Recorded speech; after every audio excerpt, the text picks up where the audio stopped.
job. They re-gapped the whole car. It's like a full-on, like a restoration. Isn't that amazing? And then he sent me the pictures of Don Baskin's new 55 Chevy. God, it's gorgeous. Larry Jeffers, hat off to you. And your first car you ever built. And Haney sends a hug to you, he said. Give old Brian a hug for me. Isn't that nice? And so we'll do that after the race tonight. No, anyway, so that's cool. I can defer that hug. Oh man, David Pearson ready to move in there and try to get himself better than 13. He's 401.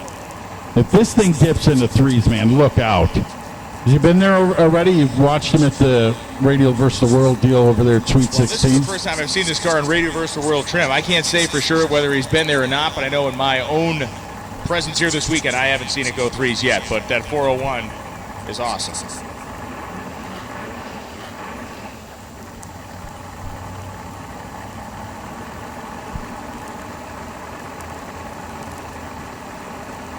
Woody's sitting there in pre-stage, the big Sonny Leonard engine getting spooled up now. Oh, look at Woodster.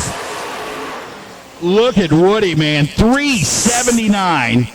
Slows down by 9 from his quickest 370 at over 196.96 in a mile per hour. So Woodruff will stay number 7 with a quicker run of 70 with a 5, and that will put Pearson where? Number 13. 401 was his quickest run so far, and that 415, 14 off at 172 miles per hour, and that brings up the Malibu. Oh, this could be a great picture, too, the blue cars, the Camaro and the Malibu. And David Atkins out of Hamilton, his Camaro, and David Atkins, the driver, and the Baker Garrett Turbo Smart Noonan BTR machine is 590 with 6, so I'm sure there's plenty left here. So Mickey trying to fire the car here underneath the timing, or underneath the timing tower.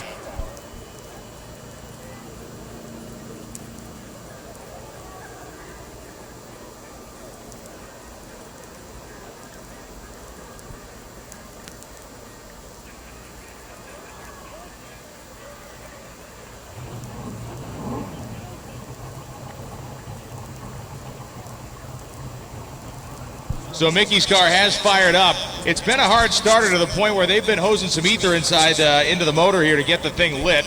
Whether they were doing it there, I do not know, but it's been an issue all day with that thing starting kind of hard. They might have to put a hot box on that car. Could have put a full plug in it. Oh, man. Give it some life there. The Malibu coming to life there, and it does. Jason Carter, the owner since the inception out of, I believe, Oklahoma, isn't he? For many years. I think it's where he called home, the car salesman. This has been his baby forever. Different drivers, but this home that it's found with Mark Mickey is the best it's ever had out of Jefferson City, Missouri. They've been a great tandem, driver, tuner, crew chief. It has been one of those great relationships that just seems to work. You know, each guy keeps in his lane, each guy does his job, doesn't question the other, and that's the kind of the key element to any good drag racing operation. And David Atkins, one of these guys plowing a new trail in Radio vs. the World competition with the LSX style of engine, a billet LSX motor from Noonan Race Engineering, the Australian company that's now in the Carolinas and creating some of the most innovative engine development work in the high horsepower industry.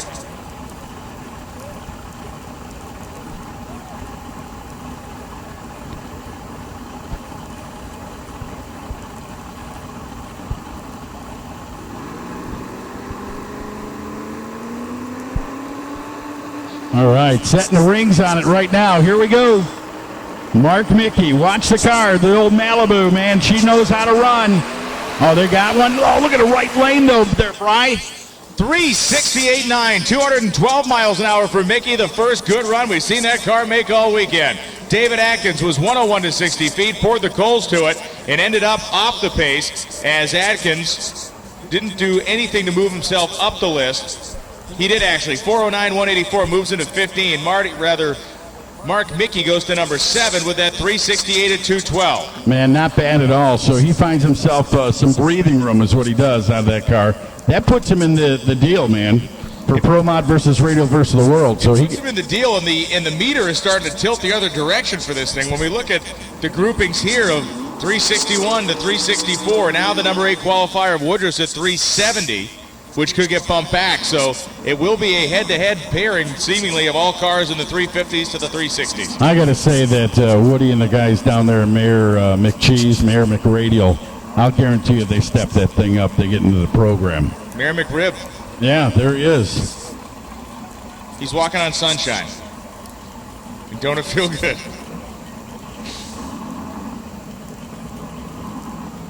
He said all these years Ellen's hat made her famous. Why not? Brad Schmidt is rejecting the hat transplant at the starting line. He does not want the yellow top hat. Where is Curious George, though? That's what everybody wants to know. He's the man in the yellow hat. Oh, man. Don't say that, because he'll come out with a real live monkey on his shoulder next time. He's goofy enough to do it. So that brings in the Stennett. Last car in field right here. Oh, wow. Oh, man, and then something made him shut that thing off, huh? 372 at 205. Was that just a wisp out of the zoomies? Yeah, just a little wisp. I thought, like you, he might be getting ready to click the thing off or something, but a 102.60 foot time and then really put the screws to it. 372.7, 205.54. Marty Stennett ends up number 10 on the sheet. So the qualifying order in Radioverse the World is Marcus Pert 1. Jamie Hancock 2, Jeff Miller 3, Taylor Laster 4, Mike Decker 5, Paulo Juice 6, Mark Mickey 7, Mark Woodruff 8, and Michael Decker Jr. 9. That will be the 9 cars considered for the shootout. If any of them can't make it, it'll be Marty Stennett, the 10th qualifier, Norm Bryson 11, Enzo Piccini 12, Jack Green 13, and now we move on to X275. That's right. You know, Decker had problems, so you told him if he does have problems, then the guy at number 10 would come in, right? Anybody that cannot make that field, please report to us immediately. Please report to a race official immediately on the starting line anywhere. Just get us word if you can't make it so we can solidify the 8-car field. How about this, Scott Dorr? You can start it off with 1 and 2 in X275. That's pretty cool. Your number 1 qualifier so far, Charles Hull, out of Brunswick, Georgia, the 92 Mustang, the Hull's concrete machine over here on the left side of the racetrack. On the right-hand side, the atomizer lane, that's Tim Dutton in the 1999 Camaro, the Double T Custom Services machine. Number 1, 432 with 3 for Charles Hull. Number 2, 437 with a 7.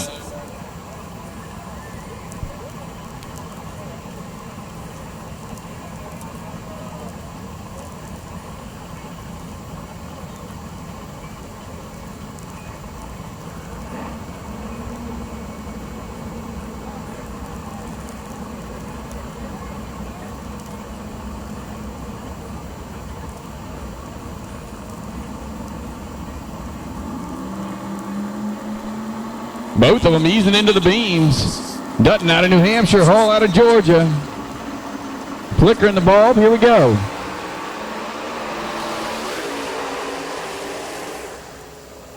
Charles Hull going to go a 432 with the 2. 445 for Dalton. Not going to move on the ladder, still going to be 1 and 2, but Charles Hull going to move up by 1,000th of a second. He went a 432 with a 3 and a 432 with a 2.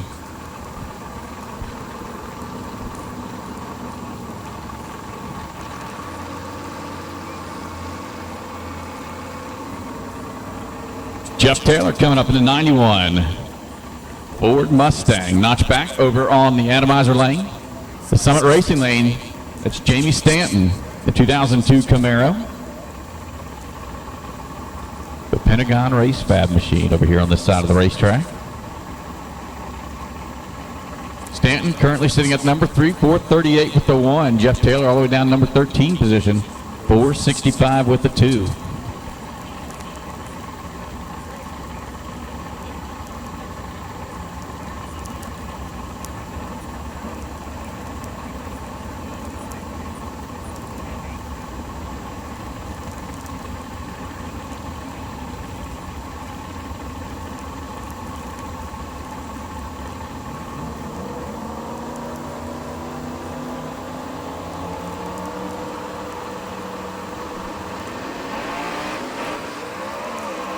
Camaro striking the tires. The Mustang 467 with the 3, not going to help his effort. Going to stay at the number 13 spot with that 465. Stan went right up on the tires. He was better on the tree, but unfortunately struck the tires and only goes a 939. Stanton going to stay in the number 3 spot currently with his 438 with a 1.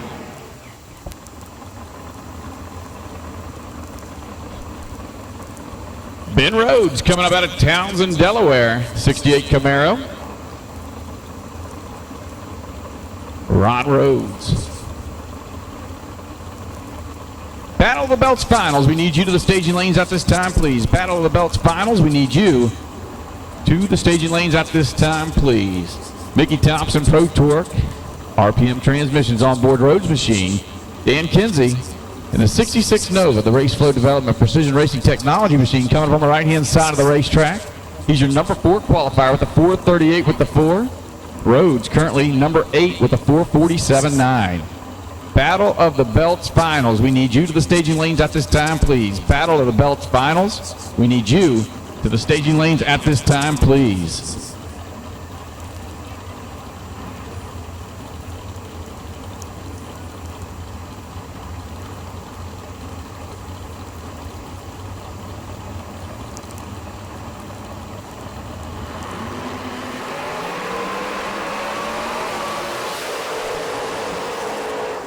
Good looking pass. 442 going to help him out just a little bit for Rhodes. 436 going to help Kinsey out as well. Kinsey going to go to the number 2 spot. 436 with the 166 miles per hour. Rhodes up to number 5 with the 442.1, 161. Uh-oh. Maybe some issues over here for Mike Smith in the Chevy 2 in the burnout box. Little backfire action.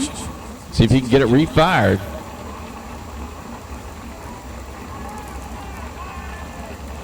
Got a little bit of fire going on, looks like. So they're going to do what they got to do to put that out. Good looking Chevy too.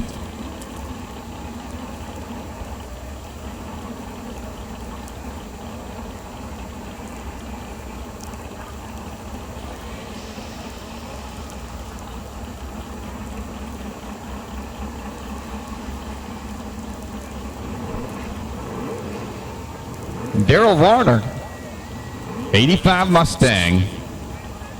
Did we get the Chevy 2 fired up?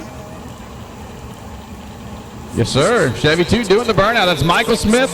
Got it, the hood back on it. No fire. We're good to go. He's sitting on the number 14 spot. 465 with a 6. Varner, 445 with a 7. Varner out of Pennsylvania. Smith out of Ohio.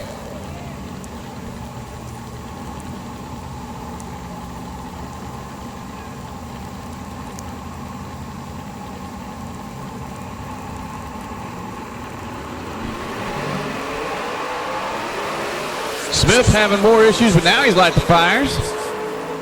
Goes a 6:02 at 1:48, obviously having some technical difficulties. Varner goes a 4:41, going to prove his time at 1:61. Varner going to go up to the number 5 spot, knock Rhodes down a position. 4:41 with the 6 at 1:61. Keep in mind, Pro Mod and Radio Versa World drivers, if you cannot make the call for the shootout coming up here in a little while, if you cannot make the call for Judgment Day, you need to let Race Control know. Pro Mods, Radio Versa World, if you cannot make the call for Judgment Day, you need to let Race Control know so we can put some offense in.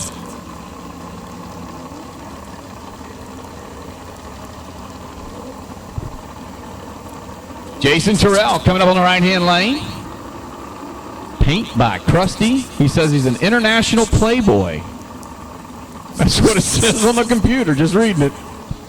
Just going to give you a quick update here on our Quick 8 for Radio vs. the World and our Judgment Day. So, Jamie Hancock, we're assuming will not be coming. Jeff Miller, we're assuming will not be coming. That means our 2 alternates would be Mike Decker Jr. and Marty Stennett, with Enzo Pacini being a car that we need in the staging lanes. Norman Bryson, if you can make it, let us know. But Enzo Pacini, you would be the 9th car for the Radio vs. the World side of the racetrack. So that would be Burt, Laster, Decker, Juice, Mickey, Woodruff, Decker Jr., Stennett, and Pacini. Thank you.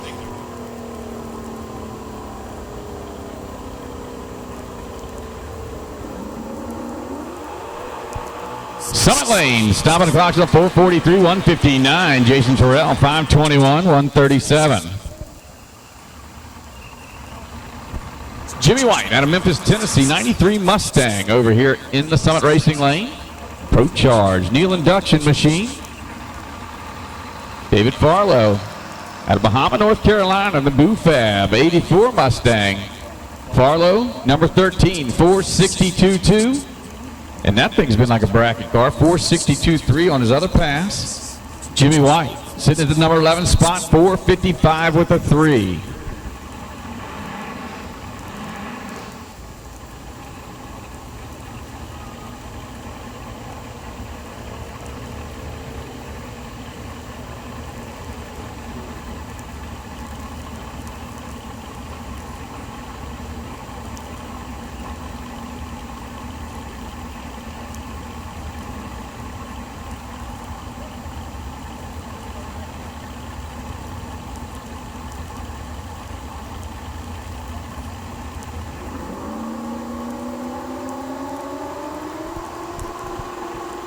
You can hear him building up the boost. Here we go. Striking the tires over here for Jimmy White. Farlow going to go a 454, and that's going to improve his position on the ladder. He was 13.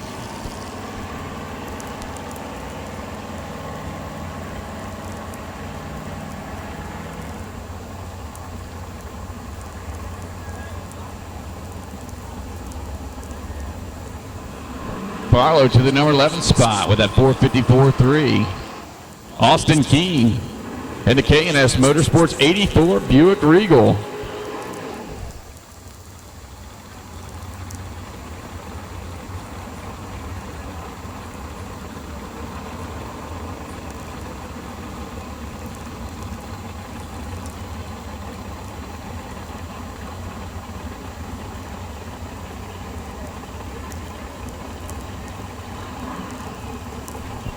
Jason Martin out of Kentucky.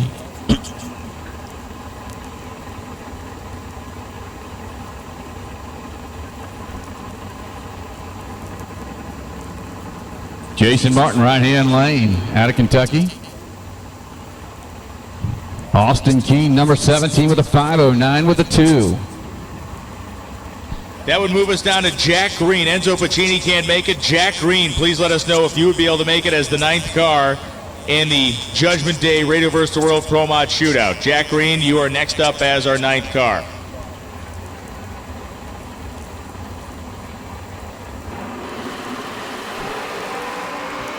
Keene going to strike the tires. Martin on a good pass. He'll stop the clocks with a 5:05 at 138.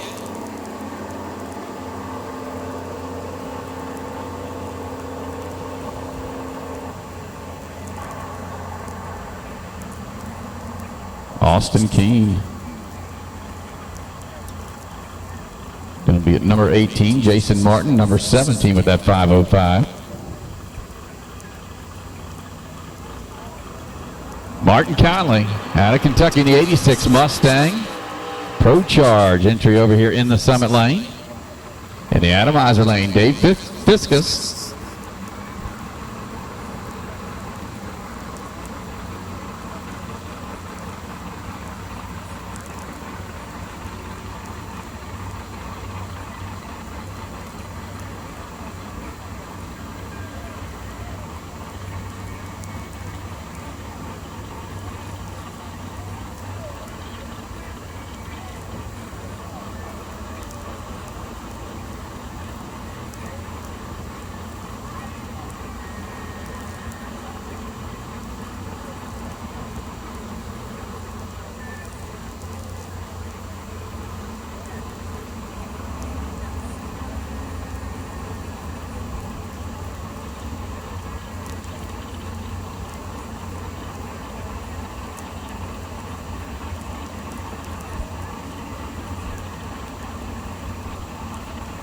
Conley, number 16, 499.6. Viscus, number 25.13.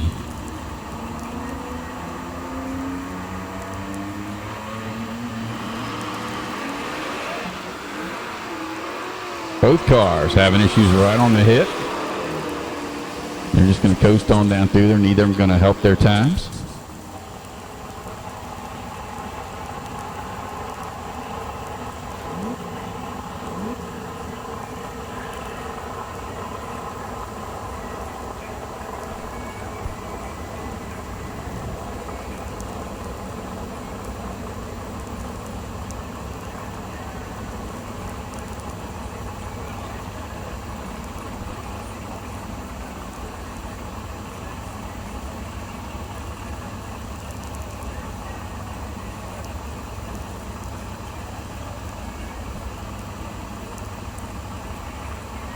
Next pair, pulling into the water box, Craig Walls out of Delaware in a 91 Mustang. The Half-Tech Mark Benson Race Engines machine. Sitting number 7 on the ladder right now, 442.7. Dennis Bickford out of Stafford, Virginia, the 93 Cobra. The Glenn's engine and chassis Mad Racing machine over on the right-hand side of the racetrack, sitting at number 13 with a 462 flat.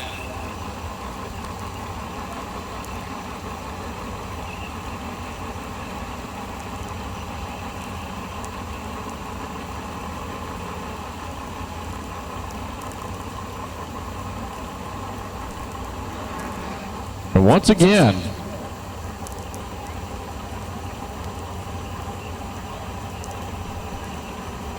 don't forget, if you're in Pro Mod or Radio versus the World and you cannot make the call, you need to let us know in race control, please. Pro Mod and Radio versus the World for the Judgment Day shootout coming up here in just a little while. If you cannot make that call, you need to let us know in race control.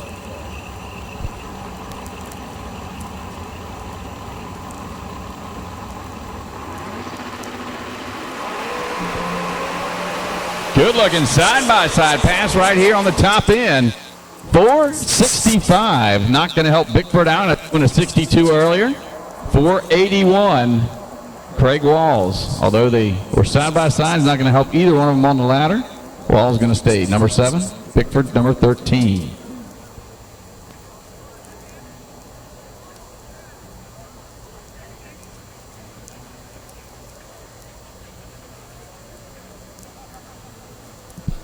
All right, the dashes come up on the scoreboard. It's time to go no clock small block racing here. Final shakedown runs for the no clock small block category.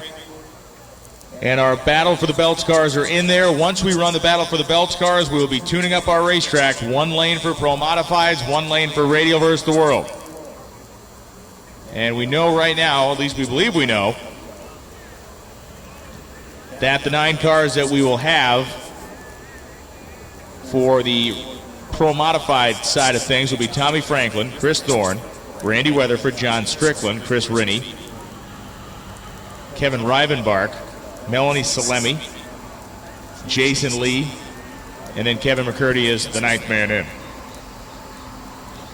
And what we know on the Radio versus the World side, what we think we know, Marcus Burt, Taylor Laster, Mike Decker III, Paulo Juice, Mark Mickey, Mark Woodruff, Mike Decker Jr., Marty Stennett, and Jack Green as the 9th car if needed to break a tie.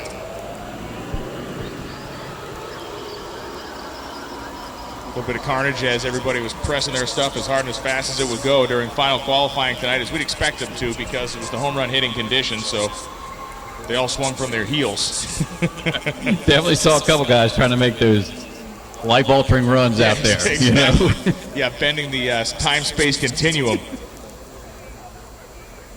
Absolutely. We got Jimmy Bradshaw and the Sticky Mafia out there getting things ready.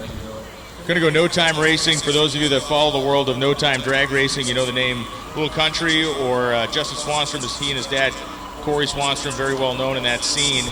And they've run some Radio vs. the World stuff. They're running up in Ohio tonight with the No Prep Kings guys, and Justin had a pretty bad crash. Thankfully, they did take him to the hospital. He's pretty banged up, but he is talking to everybody, and he's in one piece, but they're going to have to probably fix a collarbone or something to do with his upper body. But just want to let Justin and his family know that all of us down here are certainly thinking of him tonight. Very tough thing to see, and certainly don't want to see anything happen to a guy who's a young kid, great driver. He and his dad are great competitors, whether they're grudge racing or out there with the Radio vs. the World car. So tough deal for the Swanstrom family, but glad to hear that Justin is in one piece, and everybody here at VMP certainly sending our best to him and his family.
All right, little no-time action coming up now. Waterboxer Wet, Skip Lee, and Travis Griffith coming up. And again, all small block equipped vehicles here as Lee comes up from Edgewater, Maryland. Griffith from Newburgh, Maryland. The 83 Chevy S10 for Travis. A 1995 Mustang for Skip Lee. Travis Griffith proclaiming his love for his mom on the back window. That is a nice thing, I think.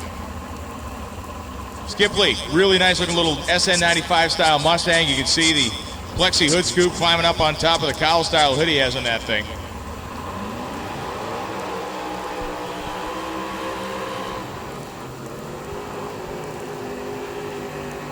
Pretty fun deal. The small block no time stuff is interesting because of the fact, we're kind of grouping stuff together in a single engine family where a lot of no time racing is kind of the Wild West. You don't really know what's going on one side or the next. But we got the small blocks grouped together. We know that it's going to be fairly tight. You will not see anything on the scoreboards. We will not see anything on our screen. So we do not get any information that, we can't, be giving out ETs or anything like that. We will not see it on our computer screen.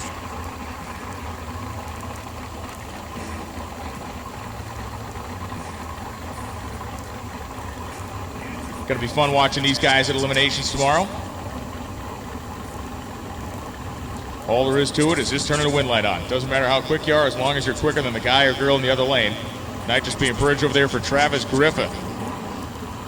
Bottles being turned on for Skip Lee. And another intricate part of the no clock racing scene is pick your lane. And Sure. hold your money up, pick your lane. Yeah, that's it.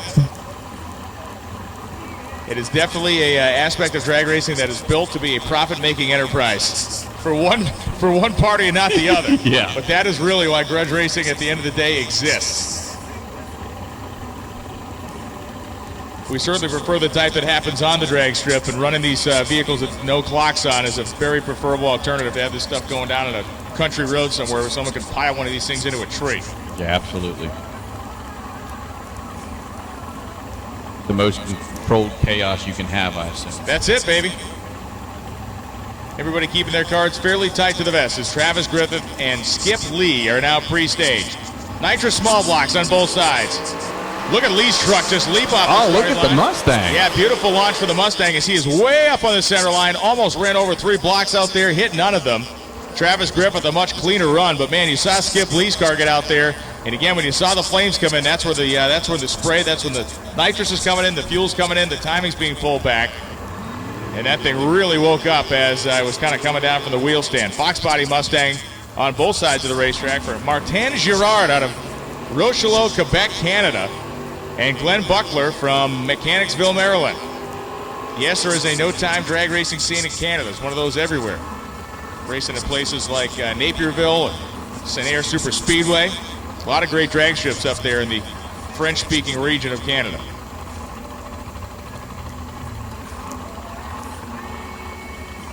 Glenny Buckler. Lots of Maryland racers in the no-time contingent here this weekend. Buckler's car is beautiful, kind of a candy apple red. Big ups to Girard for making the long tow down from Quebec. I'd like to welcome the Ellswick Uber to the Speedway tonight. Ellswick Uber? Yeah. He's going to have to drive my buddy home. Nice.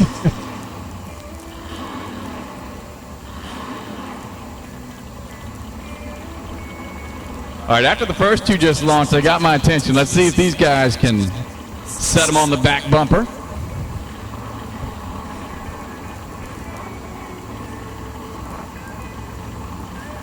I don't know. I've been watching drag racing 30 plus years. I still get excited about wheelies, man. No, man, it's where it's at, especially cars like these with little radial tires on them, and you watch these guys be able to hook onto the racetrack. And again, the header flames kind of tell you a story about what they're doing with the motor as it goes down the racetrack. So pay attention as they run down. Watch those flames change.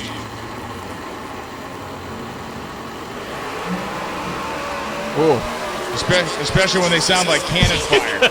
That tells you a big story about what's going on. Shots fired. Yeah. That plane looked like he made a pretty good clean hit, though. Yeah, motor sounded clean. Header flames look good. Finally, a little 4th gen Camaro action. As you've seen an S10, now the 4th gen Camaro. That is Eric Smith of Fredericksburg, Virginia, and Mike Dingman from Leicester, North Carolina.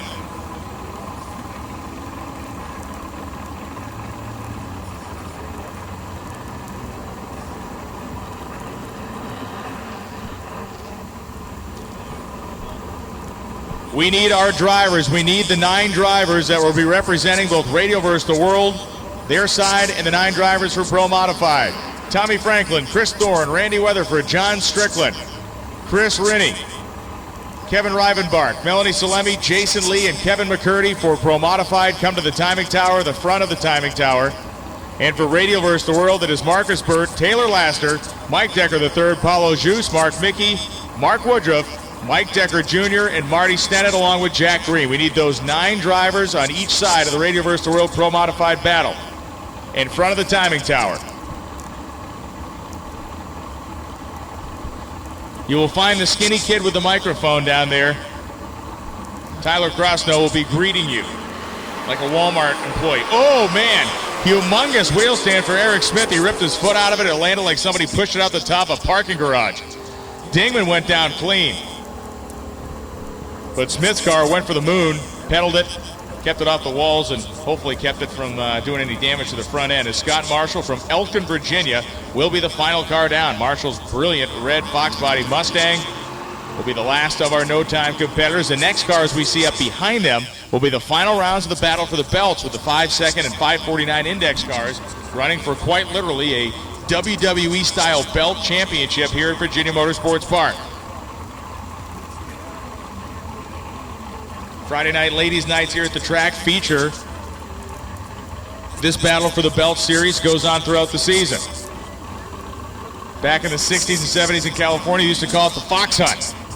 Let the girls in the track for free. They're much more classy here at Virginia Motorsports Park. They call it ladies' night.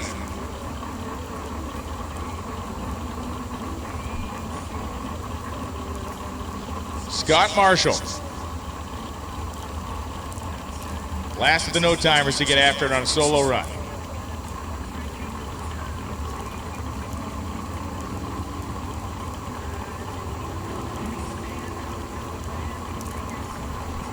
Once again, looking for those drivers to make their way down as part of the Radio vs. the World Pro Modified Judgment Day shootout. And a wheel stand and a pedal job for Scott Marshall. Those drivers to the front of the timing tower. Thank you. All drivers participate in the shootout. Front of the tower, you'll see Tyler down there. So now it is time for this championship run.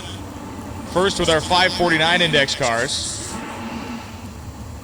We saw some great side-by-side action earlier today when these cars were making their shakedown and early first-round runs. Mark Chambliss and Booty Harris coming up. They ran hours ago, so to get a car you're trying to run an index and dial it when you ran when it was 80 degrees, and now you're going to run when it is 61 degrees, 1,200 feet of air, 400 feet of air. It is going to be wompity womp womp wonk down there at the finish line. As Booty Harris on the atomizer side and Mark Chambliss and the 94 Lumina sit on the Summit Racing Equipment side. Reaction time going to be a critical factor here. Who is leading with the belt in 549? Listen to the throttle. They work it. It's going to be Mark Chambliss Jr. 5:48 at 113 miles an hour. Chambliss goes across the finish line second. Booty Harris got to the strike first, but went too quickly at 5:47.2, 125.82. So Booty Harris will not be winning the belt. That will go to Mark Chambliss Jr. of Petersburg, Virginia. And finally, Keith Cox and Jamie Van Cleef will run off on the 5-second 8th mile index.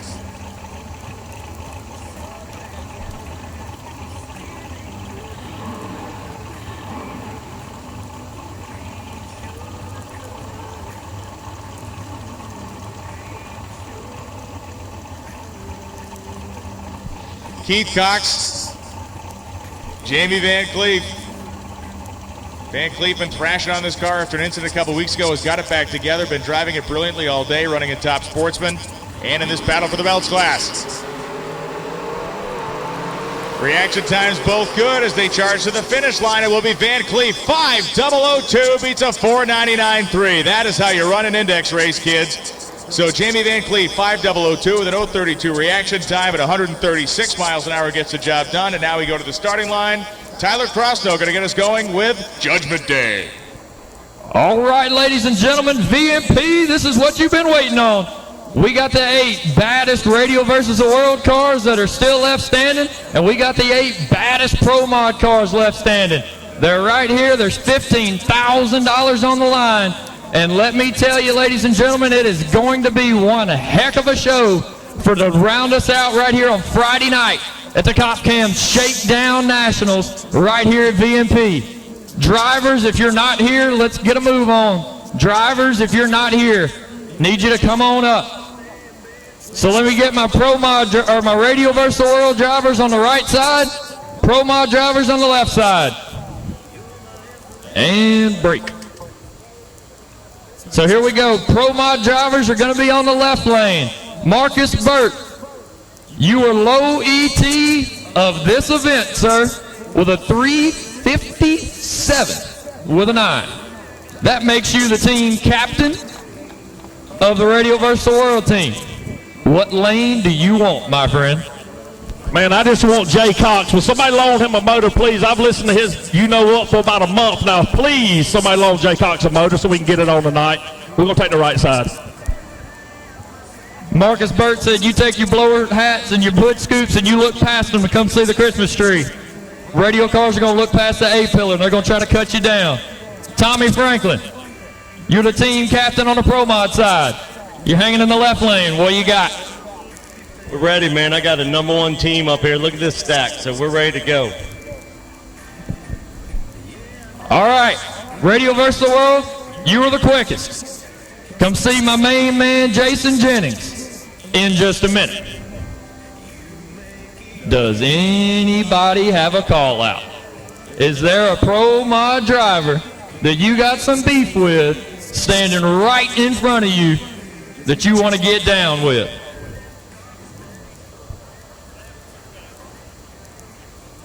And I just wanted Jay. He's over there.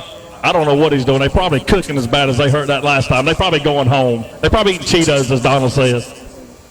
Oh, boy. Anybody on the radio side? Anybody want to step on up? Make a call out? Silent but deadly. Pro Mod side? Anybody got somebody that they want to line up against? Silence is deadly.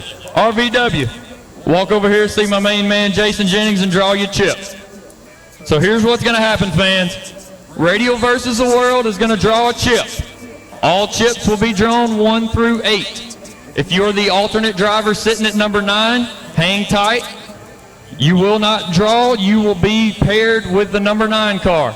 So once again, your top 8s, draw your chip. Don't tell anybody what you got. You can converse with your team. Got one more left. Somebody didn't pull on the radio side, or somebody's not here.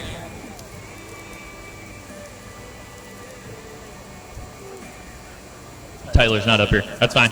Hold Taylor Laster's chip. All right. So whoever is going to have the draw out of the Pro Mod side, walk up here, get your chip. Pro Mod, draw your chip.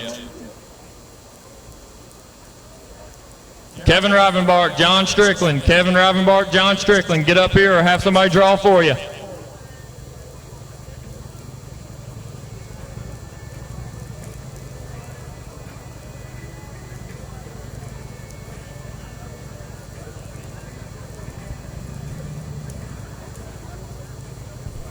Missing 3. Missing 3 drivers. Rivenbark, Strickland, and Weatherford.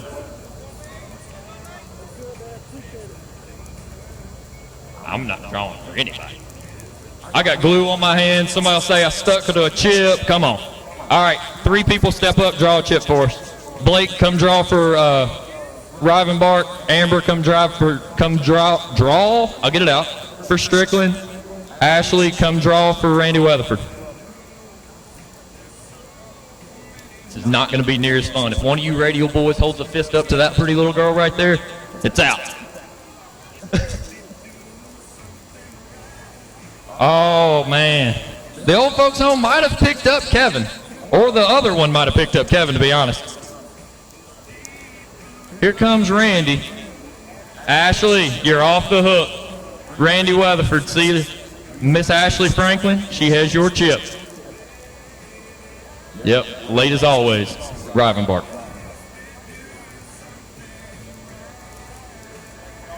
Blake, hold your chips over. Miss Dana, I did not do it.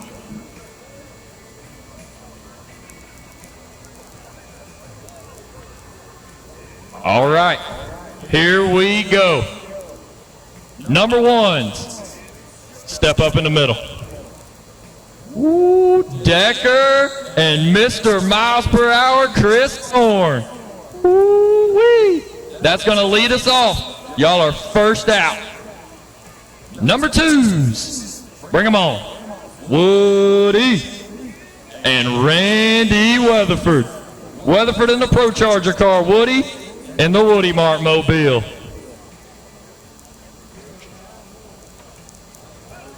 Towers got this, we got this. Number threes, meet them in the middle.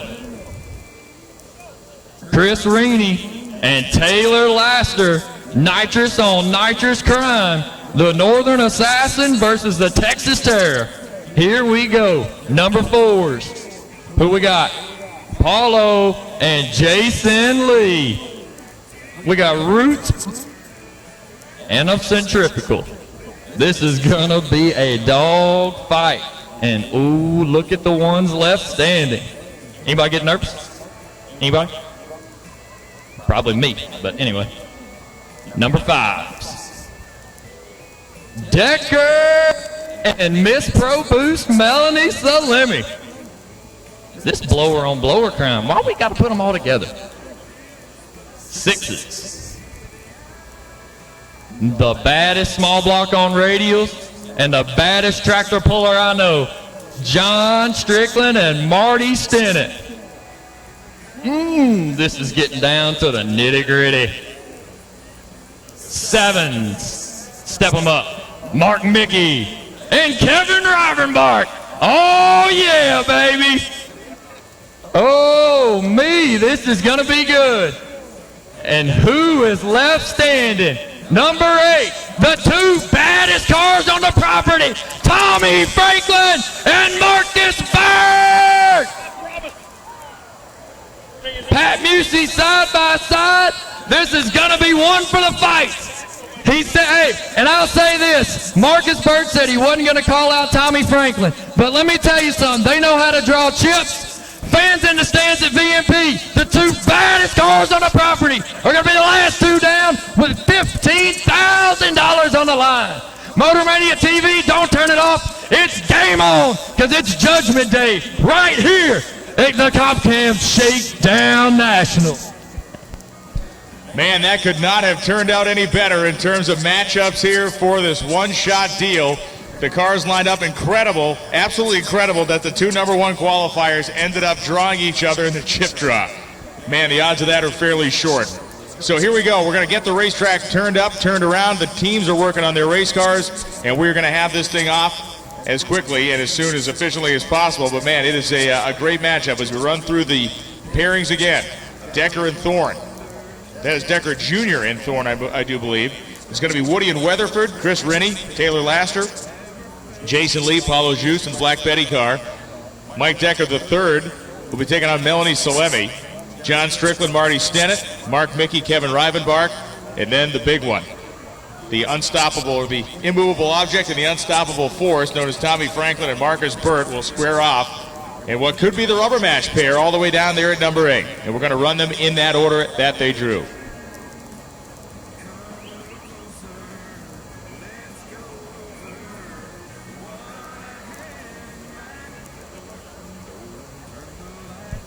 So radio cars, being the low qualifier out of the group, have elected, I understand, to be the right lane, to be the radial lane this evening. The left lane will be prepared for the big tire cars.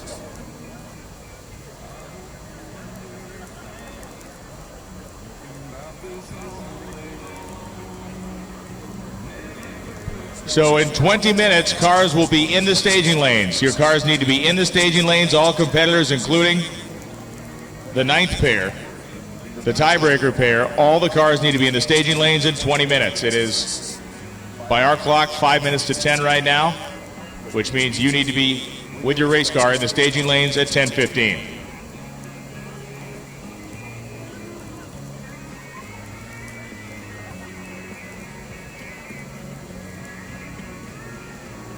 Big thanks for Mr. Honk at Parts Falls off Rick Steinke for your unwavering support of the announcing staff here at Virginia Motorsports Park.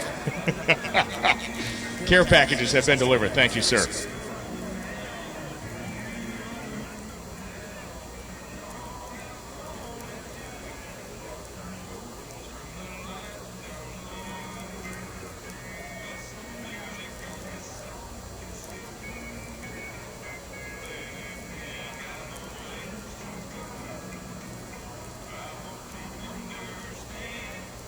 And this is not just for bragging rights, this is for a big pile of money. The team will be splitting $15,000.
Oh, yeah. Photographer night out.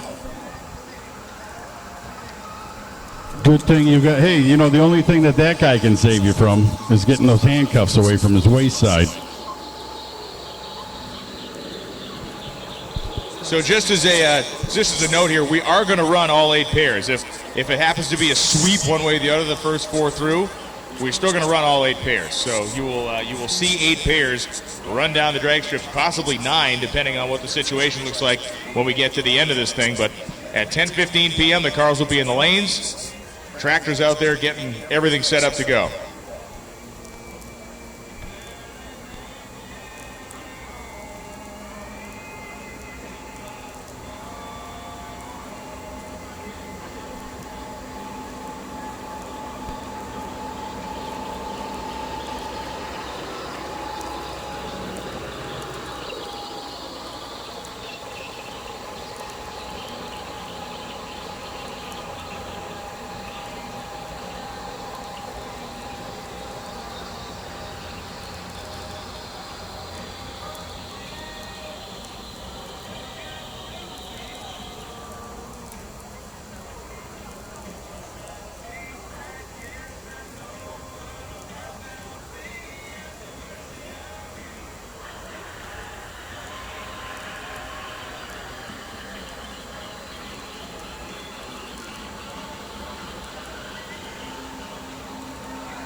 Yeah, so great bonus. And you know what, we talked about some things. I'm going to get the complete list here in a couple of minutes, but there's some bonus money going out to number 1 qualifiers. There'll certainly be bonus money going out to $15,000 to be split between the winning team tonight.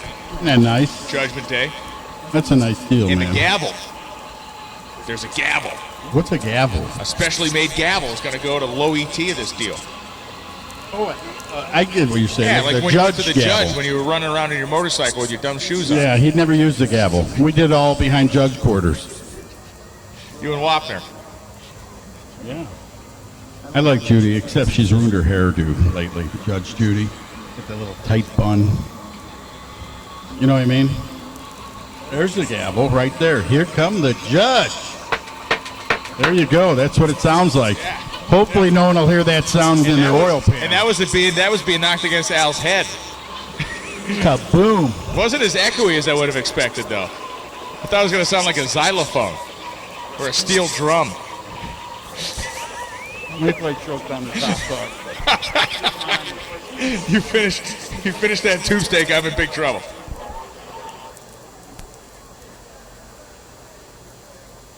I've chosen the right moment to attack because Al's batteries have failed him. That's all right. I'm going to get a magic marker and play dot to dot and see if I can come up with a big dipper on your face there, Freckle. My little buddy. Anyway, Joe, how you doing? There's Joe from Door Slammers Plus and his wonderful wife out there. I wanted to say hi to them. Make sure we include them. That guy's everywhere. I saw him in Colorado. They went on a vacation. Is that where you're originally from? Oh, right here, Virginia. And that was a nice trip. I saw your whole Facebook. Really nice. Great pictures. The grandkids. Everyone having a good time.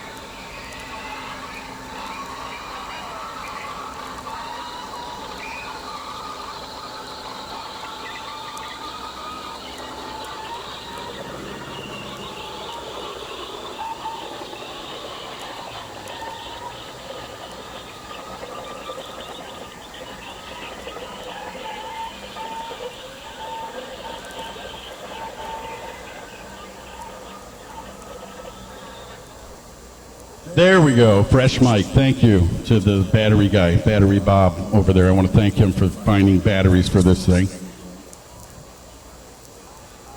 It's a nice microphone. Got to be careful. This one could chip your teeth. As soft as a hot dog? No, the hot dog actually, I got to tell the fans, the hot dogs here were good. Right from the old pit barbecue or pit stop or trackside. Hot dog grill? The hot rod grill. That one? Yeah, no, they were good. I had to have something, man. It was getting to that, like, You had to wash that pickle and cheese sandwich down with something. I wish I had the ingredients. It makes me want to just bring you an Oscar Mayer little dip and let you go, wow. Man, it's nice to be broke. So as we're closing in on the 10-minute mark to get cars to the staging lanes, we're going to review our matchups one more time. Who was in the first pairing? Is that how you're going to do them in the pairings? Yes, in the order they drew. So it will be Chris Thorne in the turbocharged 220-mile-an-hour Corvette and Mike Decker Jr. in the supercharged Corvette. In the radial car, right? Yeah. So Thorne's the slicks, the big tire car. He'll be in the left lane. Radials will be in the right lane. Correct. Awesome. Then we get Woody and Weatherford Woody with the 300-hour paint job. with the 300-hour paint You job. know what? There's the guy named Earl Scheib who's rolling right now laughing. 300 hours. You know how many cars I took out in 300 hours? I could do the whole city of Maryland, Baltimore down there in 300 hours. But that car's beautiful. Woody's got a 300-hour paint job and a 30 IQ right-hand man on that car in a yellow jacket. Mayor McRadial. Mayor McRib. Then it's going to be Chris Rinney in the Pro Mod. Taylor Laster, Radio vs. the World car. That's nitrous and nitrous right there. It would be really cool if you could pull up like that. Do you have that qualifying sheet for both of them? And you could show how quick they are and what type of race we're in for. Because this is like. Yes, when we look at Laster, went 364.6, and then when we look at Rinney went down the racetrack 364.0. What a drag race! That's what I was saying, man. See, you talk about the matchups. That's a driver's deal, man. You got to wake up. The only thing that's really impressive when you talk about those numbers is Laster. That's the second run in the car, right off the dyno. Put the thing together, and I guess he drove here and got here this morning. So, very impressive. Jason Lee's gone as quick as 3:67.9. Paulo Juice will be his foil. He's gone as quick as 3:65. Wow, so another great drag race. A little blink of the eye right there. Then Decker the third, who's gone 3:65.5, and Melanie Salemi. Salemi has gone 3:66.3. Wow. So again, within 100. See, isn't that important? You see those matchups, man. You see how tight this deal is going to be. Then it's going to be Marty Stennett, who went 3:72.7. And John Strickland, this one's got a little spread to it. He's been 3:63.9, so about a tenth there favoring the big tire car.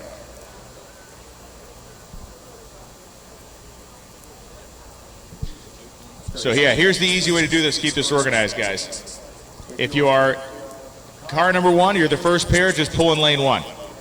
Pair two, you drew chip two, go to lane two. Chip three, lane three. Chip four, lane four, right across. Meaning is pairs. So he's going to do the first two cars and 1, 2, second, all the way down. Yeah. And then the scales, mandatory. Mandatory stop at the scales. 15 grand on the line. We got to make sure you're legal. Yeah. So that will be the X factor. Then it will be Mickey. Don't ever do that again. Mickey, 368.9 for Mickey, as Rivenbark has gone 364.7. And then the big one, Marcus Burt, 357.2. Tommy Franklin, 362.1. Guarantee one of these eights going down with a whole shot. Oh yeah, it's going to be something else. Something else to watch, man. I saw Marcus down there as Tyler was bringing the celebration out of who's going to race who, picking out of the bag, and Marcus says, "I knew it, man. After 4 guys, I knew I had him." I said, "It's a jungle rat, man. You're trying to take on the biggest and the baddest guy in Virginia." In his own home. Yeah. And I got to know where everybody's at. I'm PDRA, so I'm going to stick with the Big Tire Pro mods. I think this one even goes beyond that, I think. I don't even know if I could pick a side here. I look at some of the matchups, and I feel like there's some favor, on either one. And when you look at how close these first 4 are, I don't think it's going to be a clean sweep. That's I think a drag race. It could come down to the last one. It could even come to the alternates. That's the man in his machine. And it's not that robot that punts on that putt golf show that, you know what I mean, where they say instead of the basketball players shooting it, we'll let the robot shoot it. These guys are going to drive and earn this 15 grand. Can't leave me on an island, though. I'm not going to be the only guy that picks a side. Al? Oh, on an island? No. Yeah, I'm not. Well, I'm going to tell you what. It's just the big tire So cars. far tonight, Al's living on Weird Bologna Sandwich Island. Right. You're on Pick a Side Island. I am, man. I'm telling you what. I can remember the hardest part about getting that sandwich made was ripping the bologna package open. The glue from Oscar Mayer to get that big. They put it in that cylinder-looking deal, and you try to rip it. You know what I'm talking about. You know what I mean?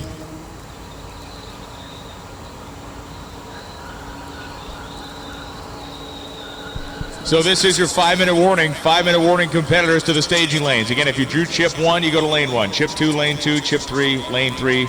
So on and so forth. Kyle Lang's up here praying for a burn down. Al's praying for baloney. We're all praying for something. Is that Chance the Rapper? That is Chance the Rapper. It is. Yeah. Well, how you doing, buddy? Woo! And thank you for donating for that school. The kid finally got books.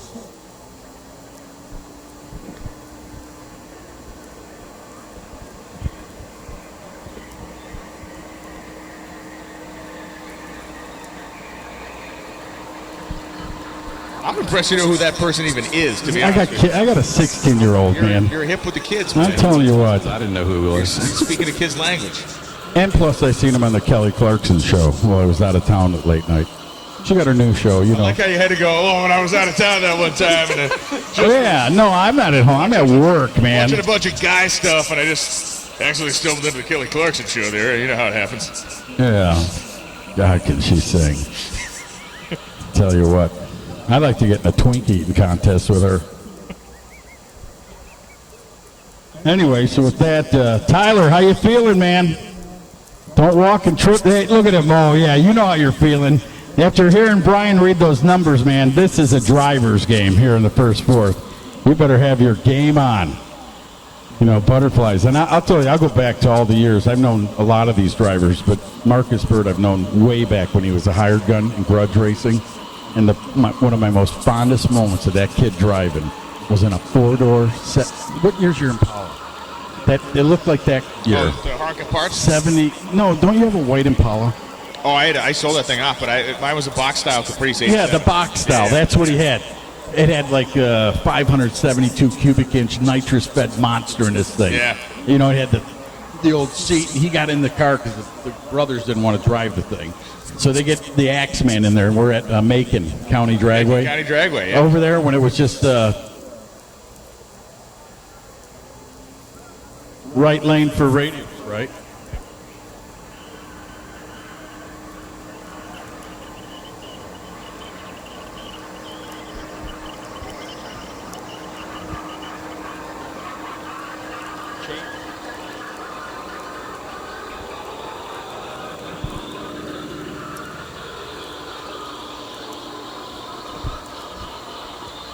So I was telling Brian the story. Anyway, this car was a beast, and the track hadn't been cleaned. I mean, this track was rough before it was now what it is, you know, before the barbecue master put all the millions into it. But I'll tell you what, you've heard that story, right? Yeah. So they get out there, and Marcus is in the right lane. He hung that Caprice in the air. It looked like a hound dog ready to chase ducks out of cattails. I mean, the thing was just straight up. Gets out there, gets over in the marbles, and I'm like, wow, man, this kid can drive. He drove that thing to the stripe because he said, you know what, I need to eat this week. And so I drove that thing, got the money. So I know when you got 15,000 on the line, look out. Oh, he can work under it.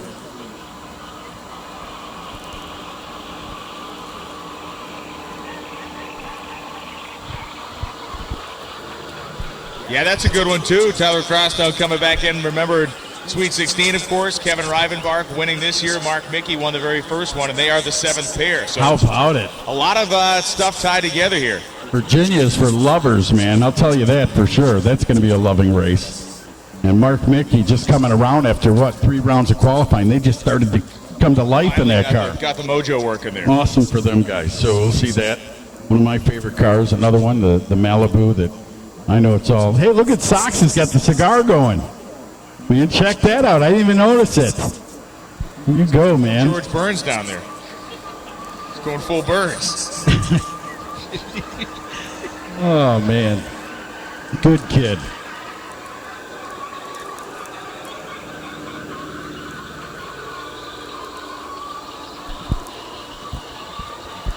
Wow, so Tyler just gave us the word, said that Pro Mod lane looks mean. You would know, man. He's tuning them up and bringing it to life. How's that radio lane look, Tyler?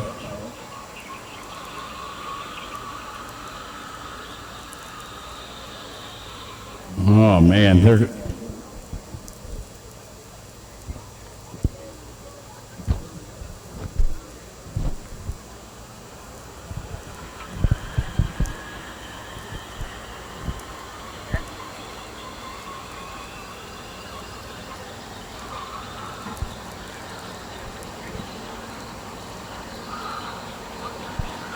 All right, so here come the first couple of cars into the staging lanes. We now need all of our competitors, Radio vs. World and Pro Mod, into the lanes. All cars roll to the staging lanes, please.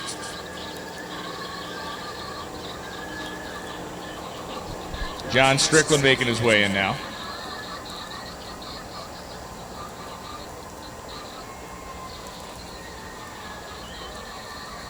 First pair is complete in lane 1, and Keith, Barbecue Master himself, has come up here. Normally when guys come in the tower with a knife, I get freaked out, but dude, you just brought us some ribs. What was on the smoker today? Ribs, pork ribs and beef ribs. You are a man. That was wonderful, dude. It is very good. It smells very good. Can't thank you enough, man. Thank you. Yeah, we will enjoy it. We'll eat it loudly over the PA and gross everybody out. It's so good. Yeah. Thank you very much, Keith, for the barbecue, man. It is spectacular, and you got Paul Cartwright's attention because he just crowed his head in here. Yeah, it is unreal.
Getting real close to seeing Ellen's ponytail go straight up in the air here very shortly.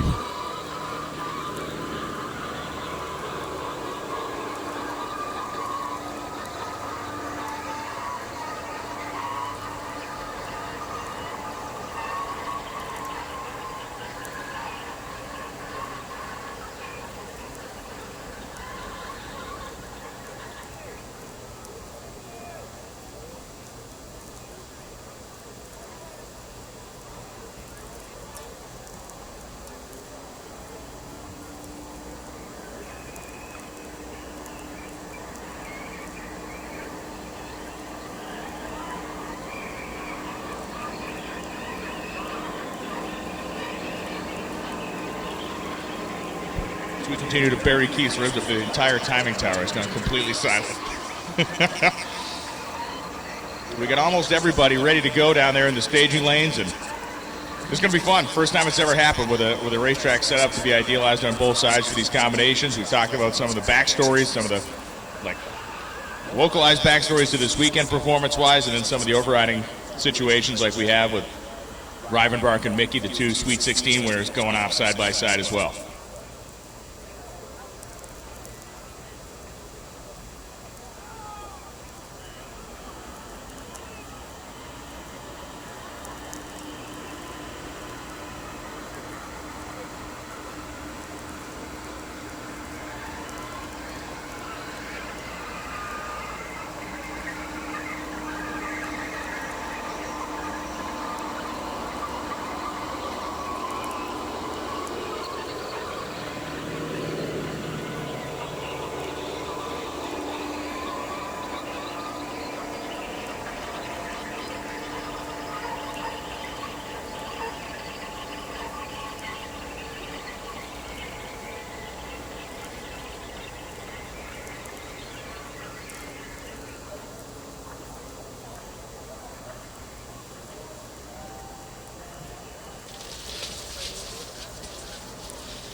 How about that, Gil Mobley? How you doing, Gil?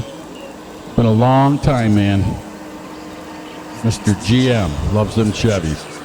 You remember his Chevy Nova back in the day? Oh, do I? The silver one? Yep. God, was that thing beautiful? Cutting edge car for its day, too. Like all his stuff always has been.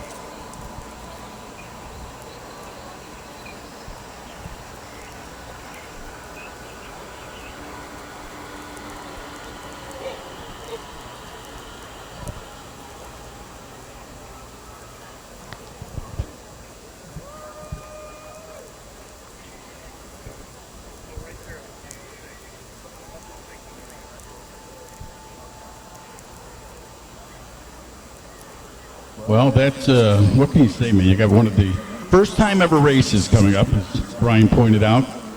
Pro Mod versus Drag Radial versus the World, and the lane's been prepped for each configuration. So that should be cool to watch and see here for the first time. And there's the happy Pro Mod photographer.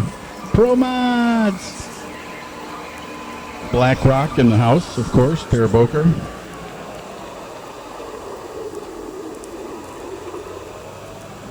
Wow.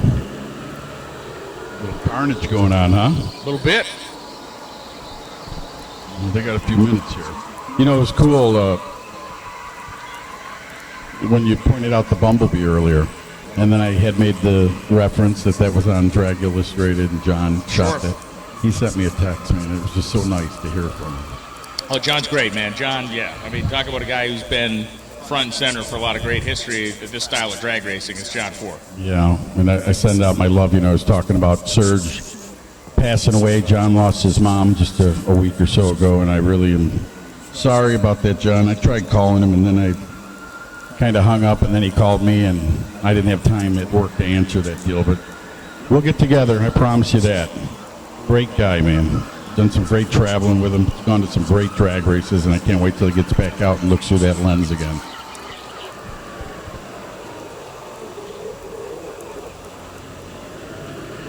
So you cannot be in front of the walls. You need to be behind the walls on the outside of the racetrack, please. You cannot be on the inside of the walls. We're going to make sure the starting line is not a circus act down there, so we need people outside the walls. Unless you happen to be working on a race car that is on the racetrack. We can ride your 10-speed up and park at the bike rack in the center. You can cruise up in your Schwinn. Park that baby right there in the middle. There he goes talking about the money he had. I had a Huffy. I never. And a bologna sandwich. You ready, Marcus Burt? Look at the Axeman thinking about it, man. He is a warrior dressed up in that little fire suit out of Georgia. And the Adams family down there, Mike Adams and all the guys at towing company that he represents, it's going to be cool. I know they're at home glued to the TV right now. And I do send out a lot of love and heart feelings and getting healing for Justin Schwarmstrom, who had a nasty wreck in Norwalk. Looked like he pancaked his car against the wall there and just got out of the groove a little bit. But Justin and his family, I hope everything's all right, man. You hate to see that. And any, you get... It's bad, especially a young guy like that. But, he's a little banged up, but as best we know, he's intact, and they're giving him good treatment up there. And the car did its job, but, man, it suffered some horrendous damage. Yeah, so wish that family the best. And right now we're getting ready to look at the tractor guy hop off. He'll go over and talk to the boss down there.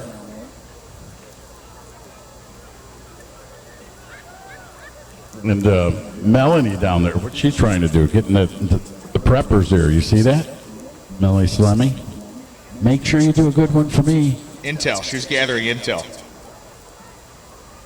She'll be in the lanes down there. This is cool. She got a chance to do it. I see Franklin's down there with the beautiful jungle rat.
And a reminder, guys, you have to go to scales after your pass. Do not skip the scales. You'll have a super angry group of teammates if you skip the scales. You don't just have to answer to Tyler. You got to answer everybody else you just robbed out of $2,000.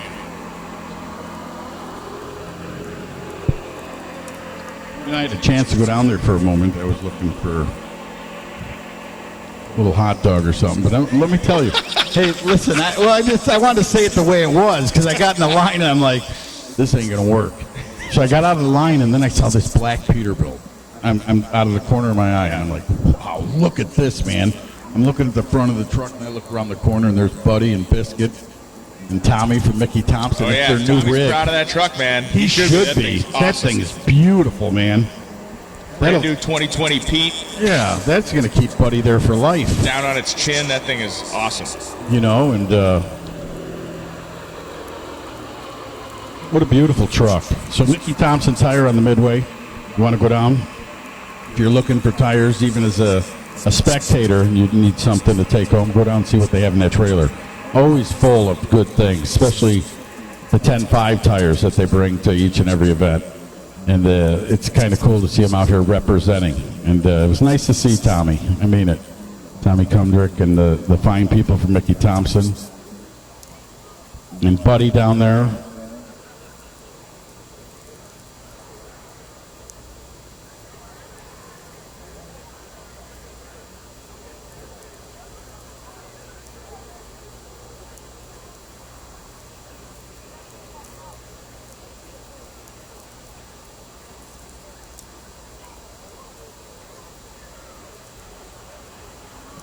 So yeah, now it has come down to the battle of the prep boys down there in the starting line. You got Mr. Sticky in the tractor. You got Mr. PDRA Tyler on the left-hand side of the racetrack.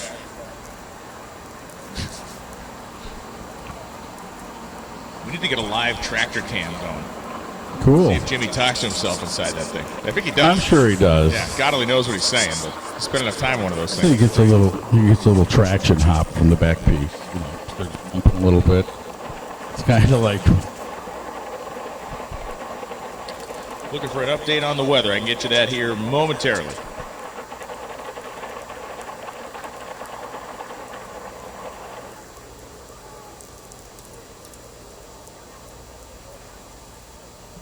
...315 feet DA...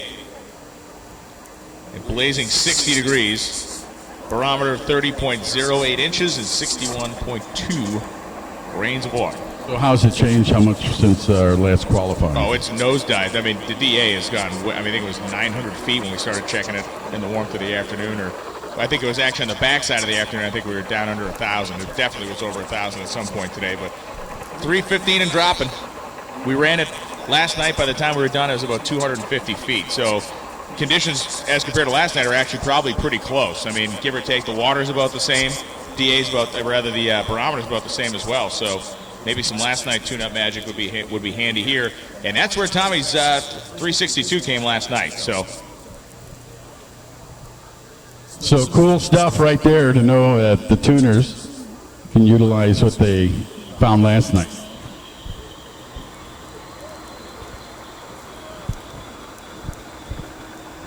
track temperature 78 degrees. Thank you very much for tuning in on, or for reporting on that. So 78-degree racetrack, 60-degree ambient temperature, and 315 feet of density altitude. Buckle up, kids. That's right. Things are about to get. Remember that South Park episode where the guy was carrying his junk around in a wheelbarrow? Pretty much where you need to be right now. Salty Ball episode? Oh, Chef, yeah. The kids watched that. I just remember sitting there watching it. But, yeah, the wheelbarrow. They were up in...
The very last pass is being made by the tractor here as the cars are all rolling ahead. We got cars under the tower. This is it, baby. This is it? Are you ready? This is it. I'm ready. They are going to spray to the 60 we're hearing on the radial side. Thank you so much. You know, it'd be cool if they turn the heat up in here in the tower, you know, just get me a little more excited about what I'm about to see.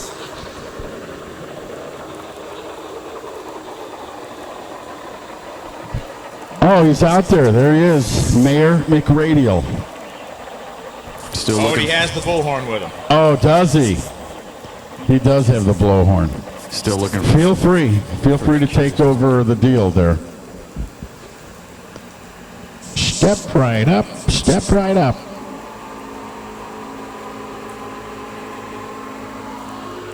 He's going to hang a sheet on the back of their trailer and be tell people to come in and see JoJo the dog-faced boy or something. The amazing JoJo, the dog-faced boy. Come see him now.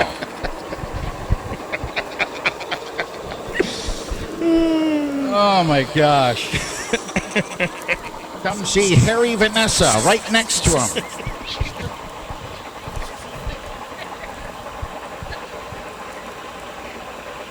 Oh, my God. Look at him.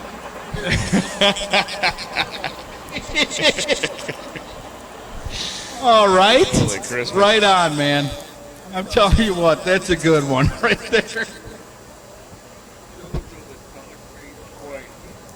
Give him a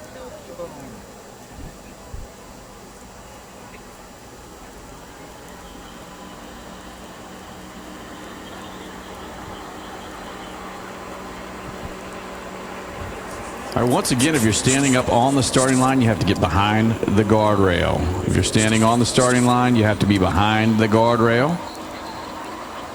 Don't need a whole lot of traffic up there with the potential of getting someone hurt. Yeah, and a quick guide, if you're standing at the wall looking at the grandstands, you're on the wrong side of it. So if you're standing at the wall looking at the other side of the racetrack and you're on the left side, that's perfect. If you're standing at the wall on the right side looking at the grandstands, you're in good shape. So make sure the wall is in front of you and the racetrack is between the other side. We don't want you inside the wall, please. Look at Lauren's getting excited. You go, Lauren Wilson. I tell you what, thank you for all your help, by the way, moments ago. And getting the keys for that Peterbilt. We're going to go shake that thing up later on.